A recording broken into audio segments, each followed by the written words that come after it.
Vai chegar o dia que o Senhor vai falar assim, em nome de Jesus, amém. E aí a gente vai. Do jeito que eles foram. Vai chegar esse dia e a gente vai também. Amém, queridos? Vamos abrir as nossas Bíblias no texto de Romanos, no capítulo 8.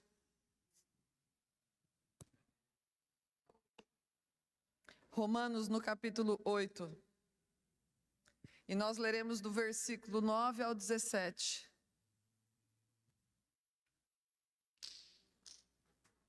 Romanos 8, do 9 ao 17. E diz assim: Vós, contudo, não estáis debaixo do domínio da carne, mas do Espírito, se é que de fato o Espírito de Deus habita em vós. Todavia, se alguém não tem o Espírito de Cristo, não pertence a Cristo. Porém, se Cristo está em vós, o corpo está morto por causa do pecado, mas o Espírito vive por causa da justiça. E se o Espírito daquele que ressuscitou dos mortos a Jesus habita em vós, aquele que ressuscitou dos mortos a Cristo Jesus, igualmente vos dará vida a seus corpos mortais, por intermédio do seu Espírito que habita em vós. Portanto, irmãos, estamos em dívida, não para com a natureza carnal, para andarmos submissos a ela. Porque se viverdes de acordo com a carne, certamente morrereis. No entanto, se pelo Espírito fizerdes morrer os atos do corpo, vivereis. Porquanto todos os que são guiados pelo Espírito de Deus são filhos de Deus.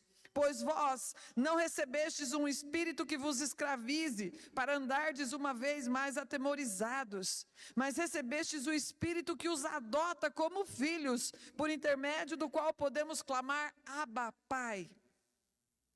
O próprio Espírito testemunha ao nosso espírito que somos filhos de Deus. Se somos filhos, então também somos herdeiros, herdeiros de Deus e co-herdeiros com Cristo, se realmente participamos dos seus sofrimentos, para que da mesma maneira participemos da sua glória. Pai, nós te louvamos e te pedimos, Espírito Santo, vivifica esta palavra nos nossos corações, transforma-nos mediante esta verdade, Pai, no nome de Jesus. Amém, Pai. Queridos, a carta aos Romanos é também conhecida pelos teólogos como o Evangelho de Paulo, ou a teologia sistemática de Paulo. E se nós lermos um pouco antes disso que nós acabamos de ler aqui neste momento, nós vamos perceber que no capítulo 6, o apóstolo está explicando sobre nós sermos libertos da escravidão do pecado pela justiça de Deus, que é Cristo.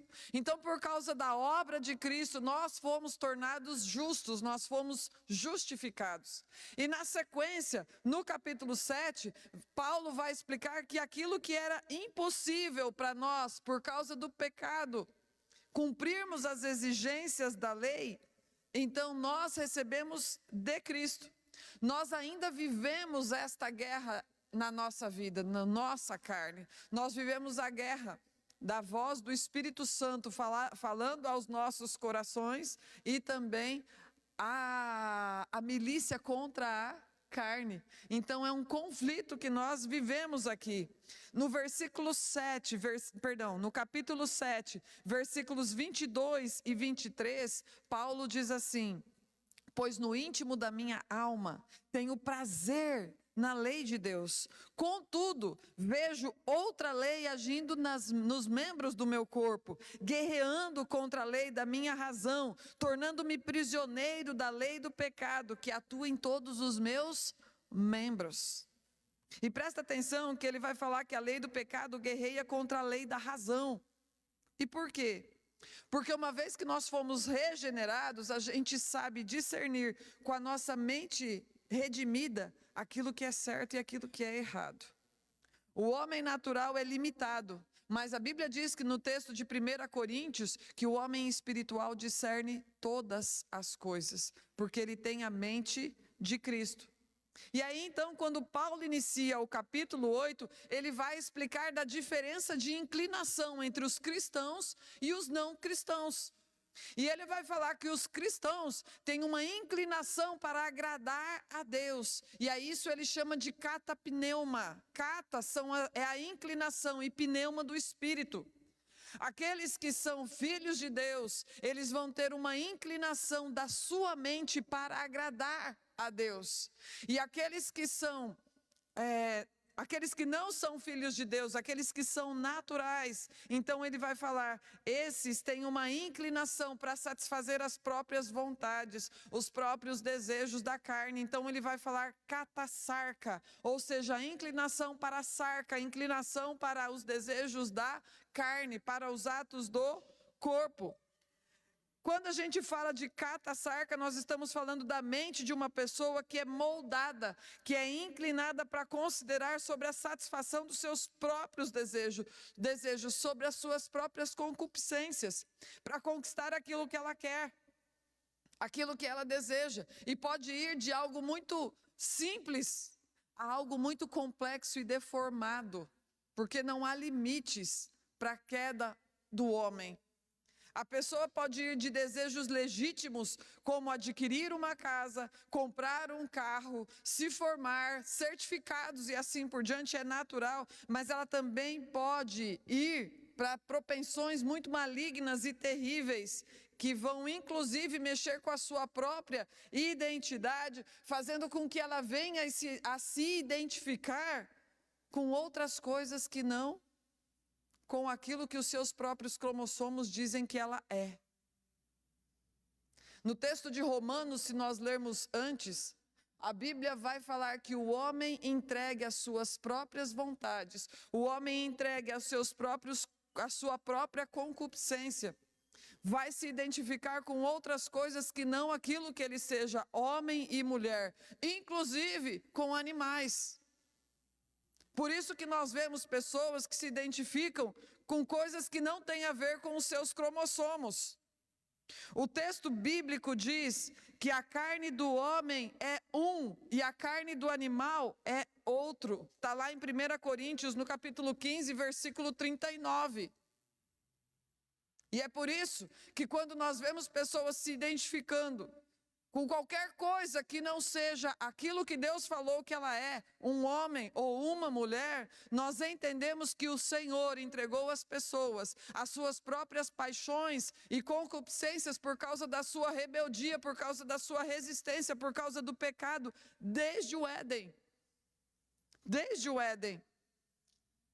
E de manhã falei isso e comentarei novamente. Nós sabemos que é muito bom ter bichos de estimação, nós gostamos dos bichinhos de estimação. E é bíblico que a gente seja zeloso da criação. Não somente dos animais, mas de toda a criação. Se hoje nós vemos animais na rua passando frio, é por causa da nossa queda. Se nós vemos animaizinhos na rua, inclusive animais em extinção, isso é por causa do problema que existe com o nosso governo sobre a criação. Fomos nós que pecamos e hoje toda a criação sofre por causa do nosso erro. No entanto, porque a Bíblia fala que a carne do ser humano é uma e a carne do animal é outra, nós não somos pais de pet, por mais que nós amemos os nossos bichinhos. Por mais que nós amemos os nossos animaizinhos, também não tem problema algum brincar com isso, desde que você entenda que isso é apenas uma brincadeira e para por aí. Por mais que você goste dos seus bichinhos e cuide bem deles. Mas eu quero pontuar isso, porque os desejos, as deformações e as deturpações, os desdobramentos da queda do homem, não tem fim para isso. E é maligno, a propensão da carne é maligna e ela é pecaminosa. Então, logo nesse começo aqui do texto que nós lemos, nessa entrada aqui de Romanos, Paulo começa a falar a respeito da inclinação da carne, para onde vai, e começa a falar a respeito a inclinação da mente para a carne e a inclinação da mente para Deus, para o Espírito. ele vai fazendo um paralelo a respeito destas coisas aqui. E ele vai falar assim: aquele que pende para a carne, a inclinação que pende para a satisfação da carne, essa vai levar para a morte. Mas o pendor para o espírito nos leva para a vida. A carne inclinada, o nosso espírito inclinado para o espírito se desdobra em vida e vida eterna. Se desdobra em vida e vida eterna. E é sobre isso que nós vamos conversar um pouco esta noite. A partir do texto que nós lemos, Paulo vai fazendo esta separação. E ele vai nos explicando de que maneira acontece a santificação, que é uma obra do Espírito Santo, é uma obra da soberania de Deus, e ao mesmo tempo existe uma responsabilidade humana correspondendo com aquilo que o Espírito Santo está fazendo. Existem algumas doutrinas que colocam em evidência a soberania do homem e enfatizam mais essa soberania. E outras que falam de maneira mais evidente a respeito da responsabilidade humana. Mas a verdade é que é um mistério a maneira como isso acontece. Porque sim, Deus é soberano e sim, o homem é responsável. Esse texto aqui, Paulo vai falando a respeito do que significa sermos habitados pelo Espírito Santo. E ele vai explicando que todo filho de Deus tem o privilégio de ser esta habitação. Ainda que todos nós sejamos diversos, ainda que todos nós sejamos diferentes no que diz respeito às manifestações espirituais, porque o Espírito Santo derrama dos seus dons. O Senhor nos concede vocações diferentes e existe uma diversidade, uma riqueza, uma exuberância, uma beleza nesse sentido. Nós temos o mesmo ponto de partida e ao mesmo tempo a universalidade do crente, que é o Espírito Santo habita todo filho de Deus. E isso nós temos em comum. Ao mesmo tempo, pelo fato de nós sermos habitados pelo Espírito Santo, e está ali no versículo 9, falando a respeito disso, nós pertencemos a Cristo. Porque é isso que o texto diz. Se alguém não tem o Espírito de Cristo, não pertence a Cristo. Mas uma vez que nós temos este Espírito aqui habitando, significa que nós pertencemos. Nós somos propriedade exclusiva de Jesus Cristo. Isso nos remete à obra de Cristo, porque foi Ele que nos comprou com o seu sangue. Nós somos dele. Existe um governo dele sobre as nossas vidas. Os seus filhos biológicos pertencem a vocês porque foram vocês que os geraram. Nossos filhos nos pertencem porque fomos nós que os geramos. E por isso nós temos um governo e uma autoridade sobre as suas vidas. Aqueles que foram gerados pelo sangue de Cristo pertencem a Cristo. Existe um governo sobre nós, existe uma autoridade sobre as nossas vidas. E assim disse John Stott: Cristo é a nossa vida e o Espírito é o veículo pelo qual essa vida nos é proporcionada. Cristo é a nossa santificação, mas o Espírito Santo é o santificador. Cristo é o resultado do avivamento, mas o Espírito Santo é o despertamento deste avivamento. Assim como diz lá em João 16:13, quando o Espírito Santo vier, ele não falará de si mesmo, mas falará do que viu e daquilo que ele ouviu. Lionel Thornton disse: Jesus é o conteúdo da vida e o Espírito Santo é o seu despertamento. Cristo é o resultado do avivamento, o Espírito Santo é a causa do avivamento. A Trindade é inseparável, ainda que por questão de função, em alguns momentos a evidência vai recair sobre um deles. Eles três são inseparáveis, estão unidos em todo o tempo. Vocês perceberam que ali no versículo 9, o texto vai dizer Espírito, Espírito de Deus e Espírito de Cristo? Espírito, Espírito de Deus e Espírito de Cristo. A Trindade é unida, é uma comunhão. E é por isso que comunhão não é algo que nós criamos. Comunhão cristã não é algo que o ser humano criou. Conforme eu disse na pregação anterior, a comunhão cristã existe antes da fundação do mundo, ela é eternamente existente. E quando o Espírito Santo revela Cristo em nossos corações, nós passamos a pertencer a esta comunhão, que é eterna. Nós somos inseridos dentro desta comunhão, e é por isso que todo ideal de comunhão que eu ou você tenha precisa ser destruído para que a gente possa viver a autenticidade daquilo que o Senhor criou antes da eternidade. Nós precisamos nos frustrar, nós precisamos nos decepcionar. Não é necessário que o verniz seja quebrado, porque comunhão é algo que a gente precisa perseverar. Do contrário disso aqui, nós seremos apenas um clube de afinidades ou de interesses humanos mútuos. A comunhão autêntica já foi criada, nós simplesmente passamos a pertencer. Os três compartilham a mesma essência, mas não são três deuses, são um só.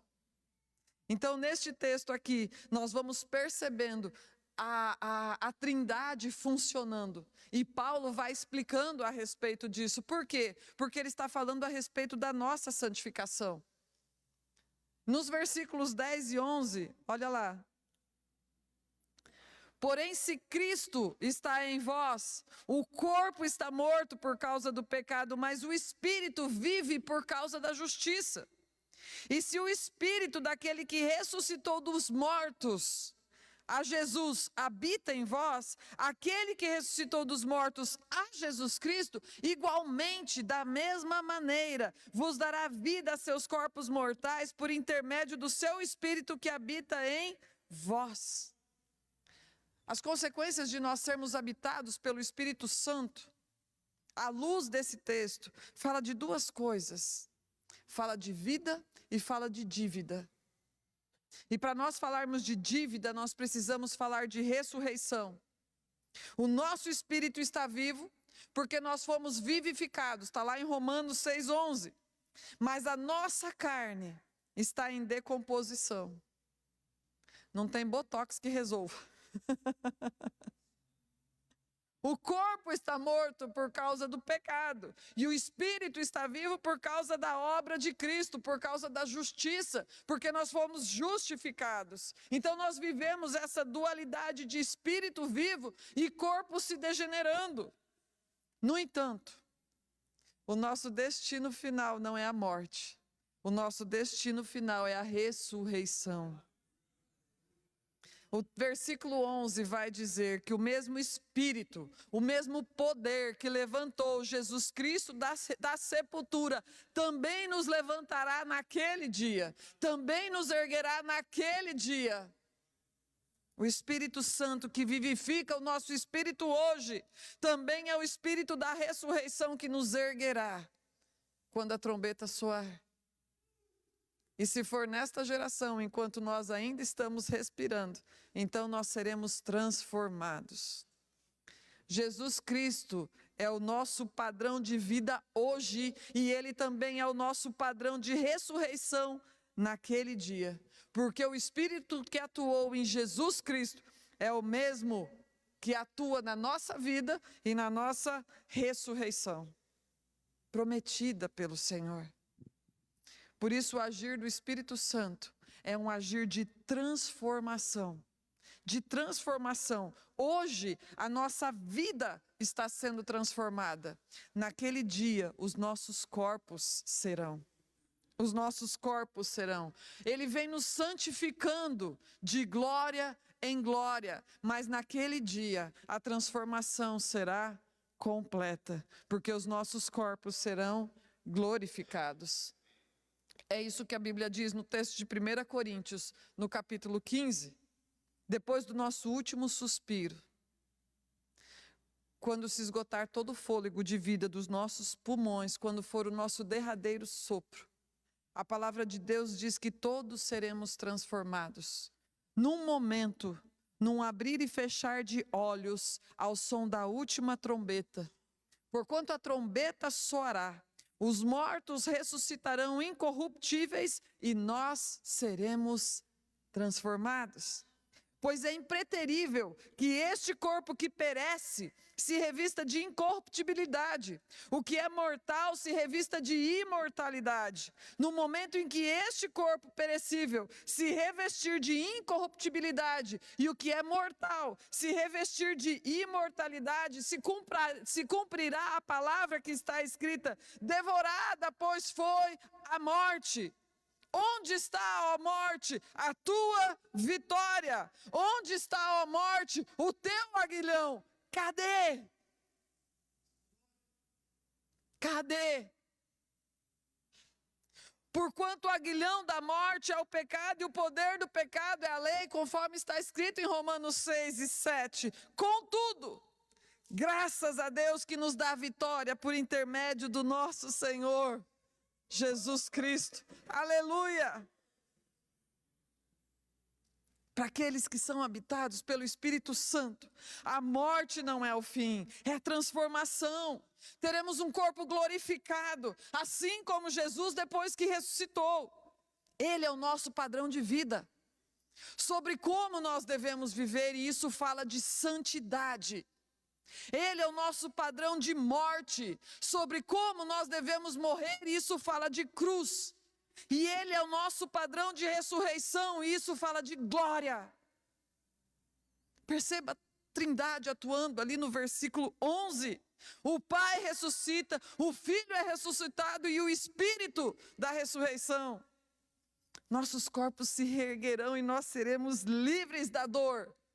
Livres de toda a oxidação, de toda a decomposição, de todo o envelhecimento, do câncer, da catarata, da dor nas juntas, da flacidez, da hérnia, dos problemas na coluna, das gripes, das terapias, dos remédios, dos analgésicos. O Espírito Santo não vai nos libertar do corpo no sentido de que nós desencarnaremos, não é sobre isso. O corpo foi criado por Deus, mas assim como Ele vivificou o nosso espírito, Ele também dará vida aos nossos corpos e perfeitos. Hoje nós sofremos com essa guerra, um espírito vivificado e um corpo se degenerando. Mas um dia seremos íntegros e não mais deterioraremos. As doenças, as dores, o envelhecimento, os transtornos, as fragilidades dos nossos ossos têm prazo de validade e é só nessa existência, só aqui.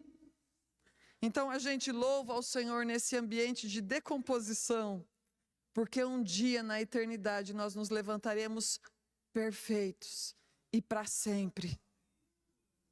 Isso para falar de vida, de ressurreição, de eternidade. Agora, além de vida, nós falamos de dívida, se é que permitem o trocadilho. Versículo 12, a Bíblia fala que nós temos uma dívida para com o Espírito Santo. Portanto, irmãos, estamos em dívida, não para com a natureza carnal, para andarmos submissos a ela. A carne não tem mais domínio sobre nós. A carne não tem mais domínio sobre nós, mas ao Espírito nós devemos as nossas vidas. E no versículo 13, Paulo vai explicar de que maneira nós manifestamos que recebemos esse... Não é que a gente vai pagar. É impagável. Mas no versículo 13, a Bíblia fala de que maneira nós manifestamos que nós recebemos o pagamento desta dívida que foi paga por Jesus Cristo na cruz. De que maneira que nós recebemos esse pagamento e correspondemos àquilo que nós recebemos. Se nós vivemos de acordo com a natureza carnal, nós morreremos. Mas a Bíblia diz no versículo 13 que se nós fizermos morrer os atos do corpo, viveremos eternamente. E chama a atenção esta expressão, fazer morrer os atos do corpo, para falar de mortificação da carne. Porque no original, os atos, neste original, está falando a respeito do modo de agir da carne.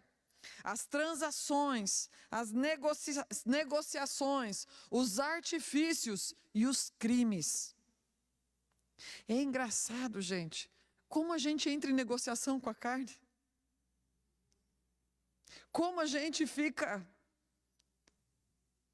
transacionando a respeito disso. Negociando com a preguiça. Negociando com a imoralidade. Se é, se não é, a gente fica ali tentando dar um jeitinho para ser indolente consigo mesmo. E quando fala sobre fazer morrer, o original é tanato.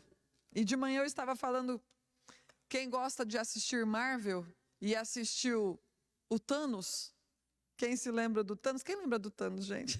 Vocês foram para o cinema. Thanos, gente, significa destruição por meio da morte. É destruição por meio da morte. Por isso que lá no filme, ele entendeu que a maneira de acabar com a escassez de alimentos seria destruir metade da humanidade. Fica o spoiler para quem não assistiu ainda. Entendeu que a maneira de fazer com que acabasse a escassez dos alimentos seria destruir metade da humanidade. Daí que vem o nome Thanos. E aí quando ele está falando aqui a respeito de fazer morrer, está falando de destruição, está falando de morte, está falando de aniquilamento. E o conceito aqui, que está por trás dessa expressão, é você pegar um criminoso e levá-lo para a execução.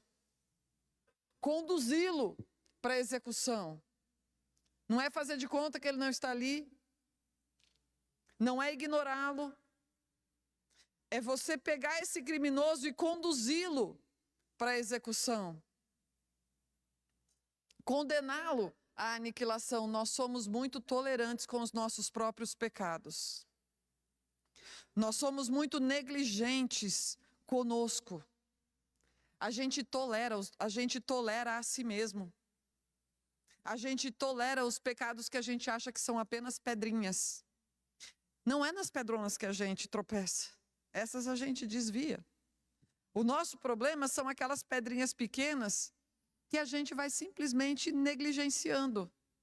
Uma mentira, um olhar ilícito, palavras capciosas, decibéis, tons de voz, que não deveríamos. A Bíblia fala sobre gritaria. A gente vai achando que tudo bem estas coisas, porque não são aqueles pecados tão... Mas por causa dessa negligência, desses pequenos pecados, o nosso coração vai empedrando. E nós vamos nos tornando insensíveis ao Espírito Santo. O Espírito Santo fala e a gente não ouve. O Espírito Santo fala e nós não escutamos. Mas nós precisamos corresponder com isso. Olharmos para o nosso pecado, reconhecermos aquilo e falar, chega. Mas de maneira prática. Não é sobre chega de bebidas ou chega de drogas. Não é só sobre falar assim, eu reconheço que eu não posso mais fazer uso desses vícios. É sobre você não comprar mais, não estar em ambientes que remetam a isso. Não é você falar que você não pode mais ser um dependente emocional, mas é você não se submeter mais a relacionamentos tóxicos que de alguma forma lhe afastam de Deus, mesmo que você esteja dentro da igreja. Porque o primeiro tóxico da relação, muitas vezes, não é só sobre falar, não posso mais com a preguiça, não aguento mais ser preguiçoso ou alguma coisa assim, e pedindo para Deus, Senhor, me livra da preguiça. A questão é o que você vai fazer de prático e de intencional para se livrar desse pecado. Ainda mais se o Espírito Santo chamar para orar de madrugada quando está 3 graus.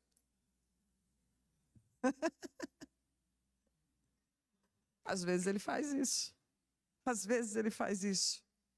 A gente precisa executar, aplicar uma teologia vivida. Não só conversa, não só teoria. Existe um mistério entre a soberania de Deus e a responsabilidade humana, porque ao mesmo tempo que o texto aí está falando para a gente fazer morrer os atos do nosso corpo, ele também está falando, sem o Espírito Santo você não vai conseguir fazer isso. Nenhum de nós consegue. Nenhum de nós consegue fazer morrer os atos do nosso corpo, nenhum de nós pode com a própria carne, se não for pelo Espírito Santo de Deus. Mas então como é que é isso? De que maneira? Está lá em João, no capítulo 14. Aquele que tem os meus mandamentos e os guarda, os coloca em prática, é intencional em aplicar a própria vida, que tem uma fé prática. Esse é o que me ama. E aquele que me ama será amado pelo meu Pai. Eu também o amarei e me manifestarei a ele. Olha a trindade.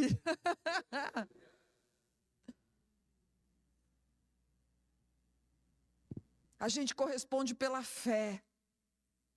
Nenhum de nós consegue ser santo por si mesmo. Nenhum de nós vive uma vida de santidade se não for pelo Espírito Santo. A questão é que talvez você esteja trazendo uma culpa, um peso sobre si, tentando na sua própria força, com os seus próprios recursos, se livrar de um mau hábito, se livrar de um pecado. Não posso mais mentir, não posso mais mentir, não posso mais mentir. Ai, meu Deus, menti, ai, não posso mais mentir. E aí vem Satanás.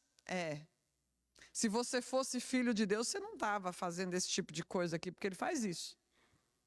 Aí a sua fé é colocada em dúvida. E chega uma hora que o desânimo é tamanho que você não dá conta nem de você. Então não é sobre você ficar, como é que eu faço para me livrar disso daqui. Não é para ficar elaborando sobre o fracasso. Sozinho você não vai conseguir. Não é sobre você ficar considerando sobre o seu pecado. É sobre você ser cheio do Espírito Santo. E a Bíblia fala, no texto de Gálatas, como é que nós somos cheios do Espírito Santo. A Bíblia fala a respeito disso. Na última pregação, não vou pregar de novo, na última pregação falamos sobre isso. Consideramos a respeito destas coisas. Mas é uma fé prática, é uma fé em ação, que não é será que Deus vai fazer, é eu creio que eu sim obedecerei àquilo que o Espírito Santo está fazendo dentro do meu coração, em correspondência ao que está escrito na palavra de Deus, e eu tenho certeza que o Senhor me libertará disso. Eu tenho convicção, não é uma espera titubeante, mas é uma convicção absoluta. Eu sei que o meu Redentor vive, Ele se levantará, Ele agirá em meu favor. Enquanto isso, eu permaneço guerreando, eu permaneço lutando.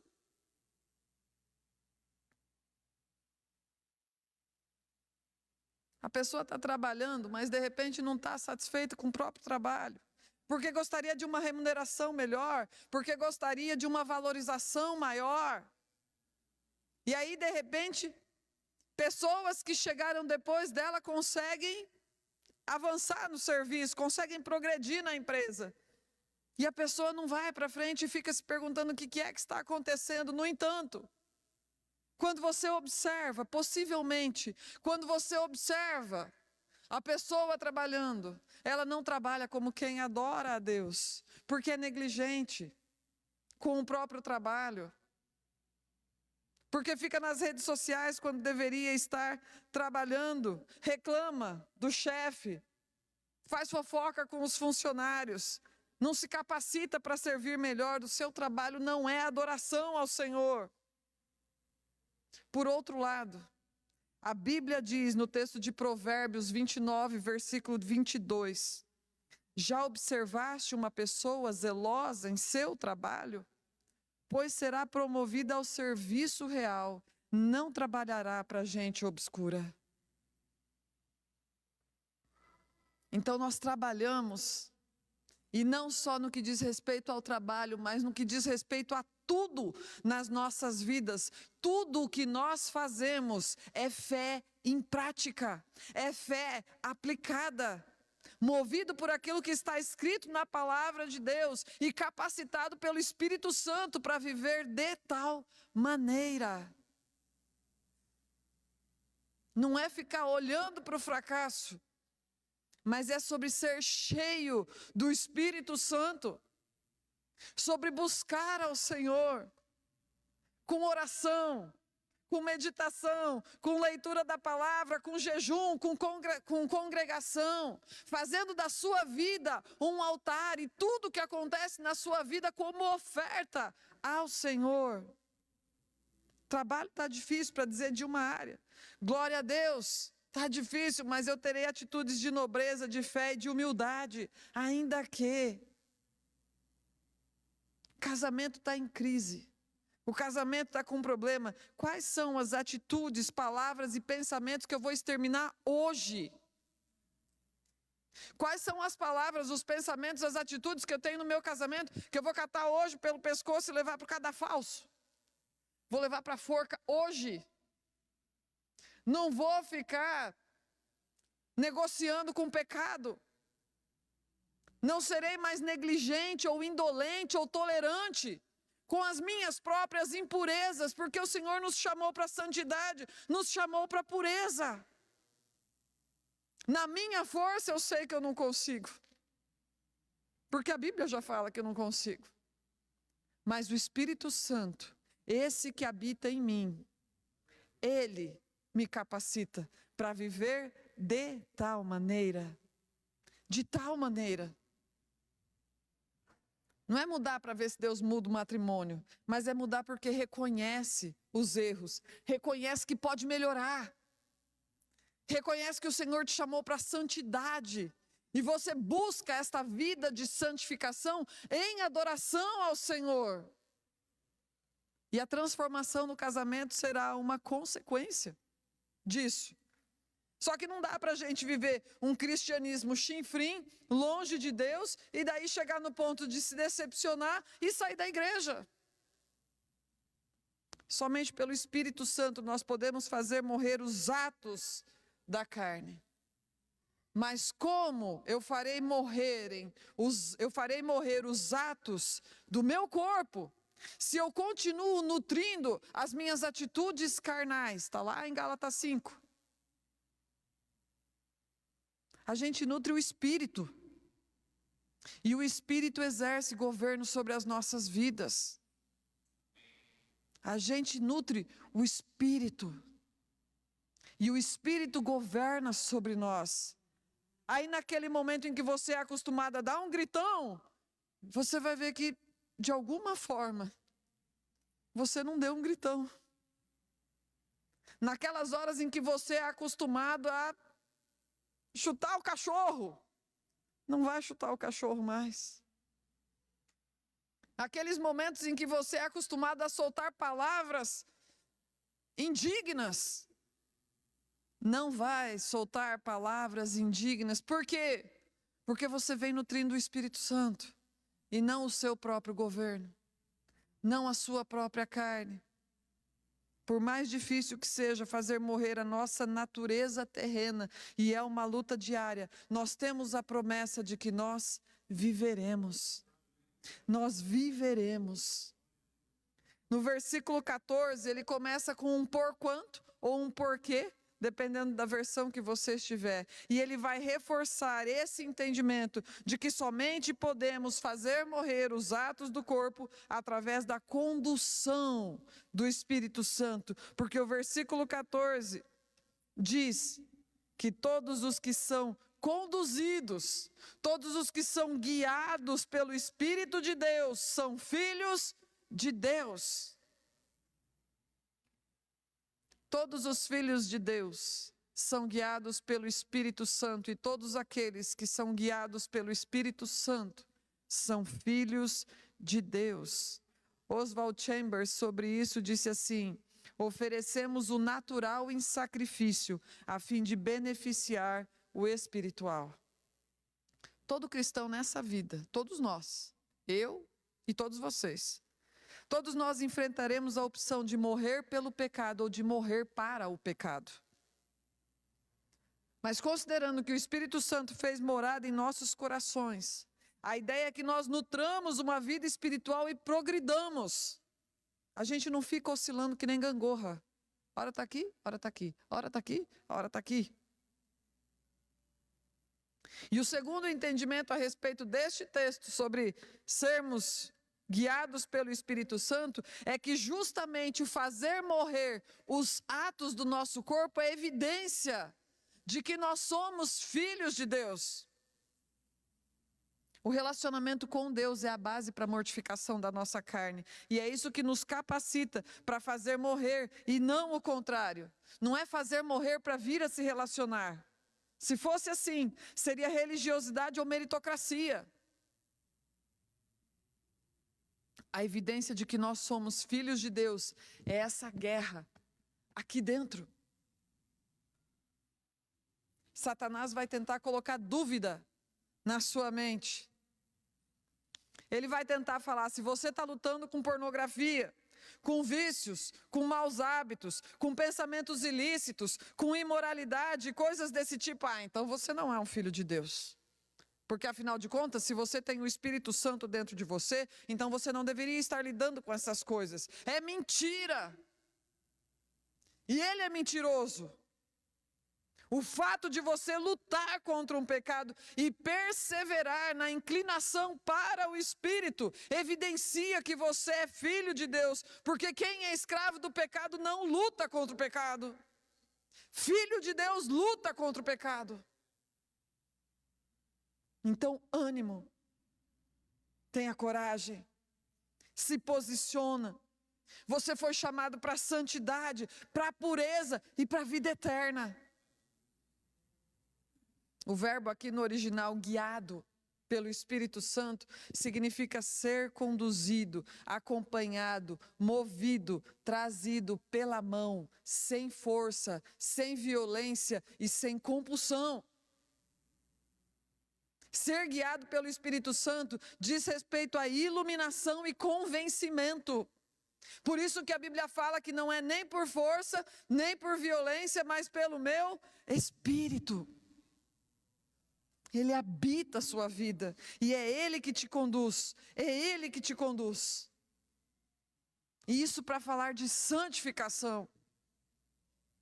E quando nós falamos deste texto de Romanos no capítulo 8 até aqui, nós falamos sobre esta guerra de santificação, sobre esta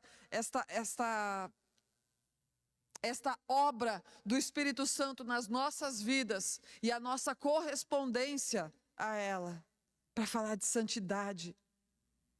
Ao mesmo tempo falamos de segurança. Olha o versículo 15. Pois vós não recebestes um espírito que vos escravize, para andardes uma vez mais atemorizados, com medo.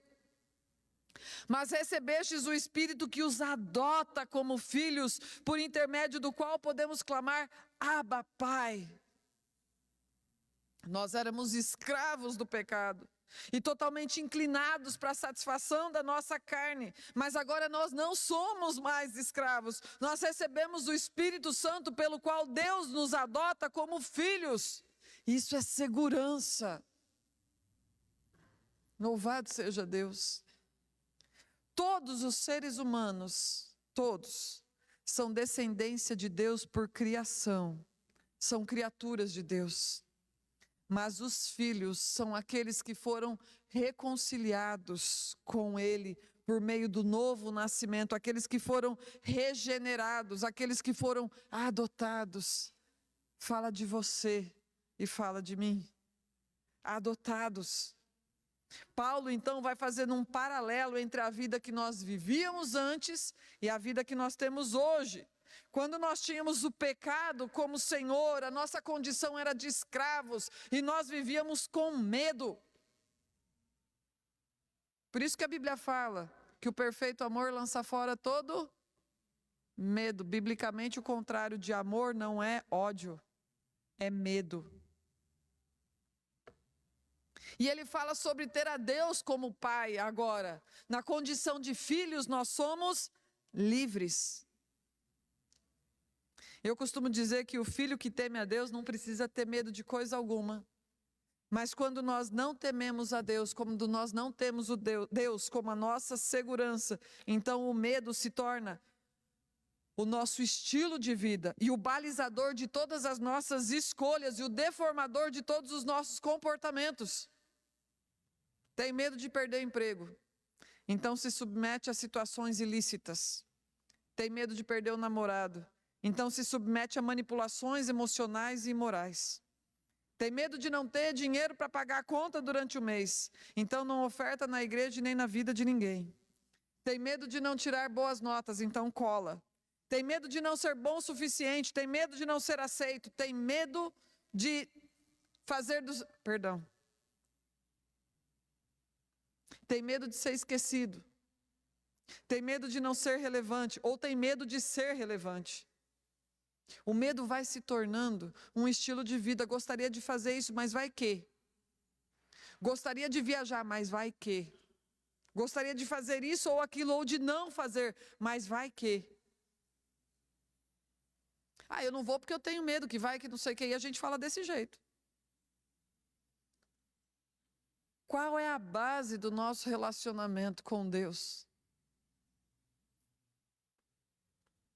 Chega no cúmulo das pessoas, às vezes, desenvolverem manias. Sabe aqueles pequenos rituais antes de dormir, antes de acordar, quando vai sair para viajar, por exemplo? E aí, quando de alguma forma não faz aqueles rituais, então pensa que algo de ruim pode acontecer. Crente supersticioso. Tudo aquilo que nós fazemos e tudo aquilo que nós deixamos de fazer, em tudo, nós buscamos a condução do Espírito Santo. Não é sobre, Senhor, devo ou não chupar um sorvete agora. É sobre viver de acordo com essa nova natureza que nós graciosamente recebemos. Fomos adotados como filhos. E é por isso que ele fala Abba, Pai. E Abba é um termo de muita intimidade. O judeu possivelmente falaria no máximo Abi, mas não Abba, porque Abba fala de muita intimidade. O outro lugar em que esse termo fala na Bíblia é quando Jesus ensina a oração do Pai Nosso. Quando os discípulos pedem para que Jesus os ensine a orar. Assim como João tinha feito com os seus discípulos. E ele fala assim, então vocês que são os meus discípulos orarão assim. Está lá em Lucas 11. Pai, Abba, para o judeu. Mas pai ou pater para o grego. Declarando que o nosso Deus é pai de judeus e de todas as etnias na face da terra, tanto de judeus quanto de gentios, tanto de judeus quanto nosso Pai. Nosso Pai. No versículo 16, o Antigo Testamento exigia que pelo menos 2 testemunhas estabelecessem um único testemunho. Olha lá o que diz no versículo 16. O próprio Espírito testemunha ao nosso Espírito que nós somos filhos de Deus. E a palavra aqui é sim martírio que é usada. Quando fala que o Espírito testemunha ao nosso Espírito. Dizendo que o Espírito Santo fala ao nosso Espírito e que o nosso Espírito, juntamente com o Espírito Santo, declara: eu sou filho de Deus. Isso é segurança. Isso é segurança, esse testemunho interior que nos fortalece sobre quem nós somos, sobre quem é nosso Pai e sobre qual é o nosso destino. Esses dias eu não sei com quem eu estava conversando e nós estávamos falando a respeito das coisas que estão acontecendo no mundo. Quando se fala de guerra, quando se fala de tantas notícias ruins, e essa pessoa falou assim, meu Deus, eu não sei onde é que a gente vai parar. E eu falei assim, a gente sabe sim, nós vamos tudo parar no céu. Como é que vai ser até lá, eu não sei. Mas nós vamos parar no céu. Pela graça e pela misericórdia de Deus, todos nós, todos os filhos de Deus, temos um destino certo, e isso é segurança. A gente não precisa viver inseguro. A gente não precisa viver com medo. Nós não precisamos temer as coisas que estão acontecendo. Parece que a terra está sendo chacoalhada pelo mundo, pelo Senhor nesses dias, não é verdade? A gente vê o mundo enfrentando terremotos financeiros, terremotos naturais, calamidades. O ser humano cada vez mais entregue a si mesmo, cada vez mais degenerado, cada vez mais irreverente. Mas tudo isso está escrito na Bíblia. Se tem uma coisa que ninguém consegue é dar spoiler da Bíblia, gente, porque está tudo escrito para lá. Está tudo escrito lá. O Senhor já deixou tudo escrito para falar o quê? Não tenha medo. Não tenha medo, não tenha medo, não tenha medo. E a Bíblia fala que ainda que 10.000 estejam caindo do seu lado e 10.000 à sua esquerda e 1.000 à sua direita, você permanecerá de pé. Mas para 11.000 cair vai tremer, não é verdade? Vai sentir o tremor. Nós estamos aqui, mas o Senhor conservará você em pé. Em pé. Porque Ele falou que vai fazer isso. E a gente confia, a gente tem certeza a respeito daquilo que Ele disse. Vamos nos colocar de